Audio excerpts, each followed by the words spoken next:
నామస్తోత్రములు. అందరికీ వందనాలండి. కీర్తన గ్రంథం 12వ అధ్యాయం చదువుకుందాం.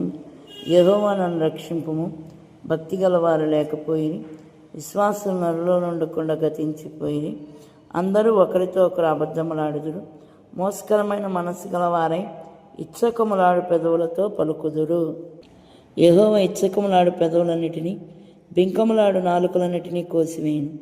మా నాలుకల చేత మేము సాధించదము, మా పెదవులు మావి, మాకు ప్రభువు ఎవడని వారు అనుకుందరు. బాధపడు వారికి చేయబడిన బలాత్కారమును బట్టి, దరిద్రుల నిట్టూర్పులను బట్టి నేను ఇప్పుడే లేచేదను. రక్షణను కోరుకుని వారికి నేను రక్షణ కలుగజేసేదనని యెహోవా సెలవిచ్చుచున్నాడు.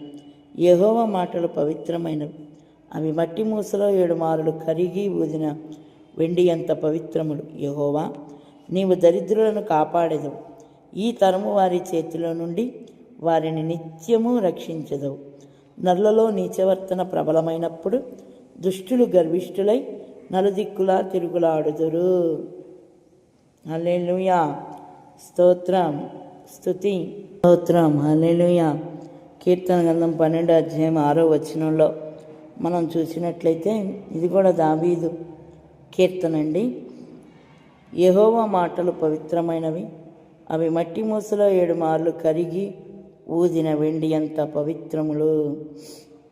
ఆయన మాటలు పవిత్రమైనవి, పరిశుద్ధమైనవి.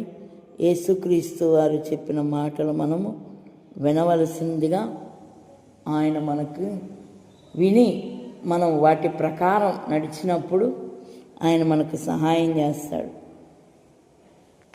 క్రొత్త నిబంధన గ్రంథములో మనము దేవుడు చెప్పిన ఏ మాట అయినను నిరర్ధకము కానేరదని బైబిల్ వాక్యంలో వ్రాయబడి ఉంది.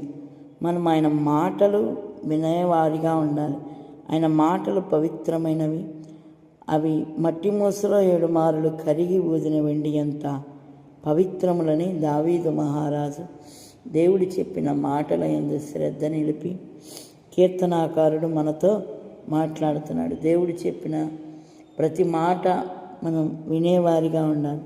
ప్రార్థన చేసేటప్పుడు ఆయన మాట్లాడతారు. దైవజనులు నిలబడి వాక్యం చెప్పేటప్పుడు వాక్యంలో నుంచి కూడా దేవుడు మనతో మాట్లాడతాడు.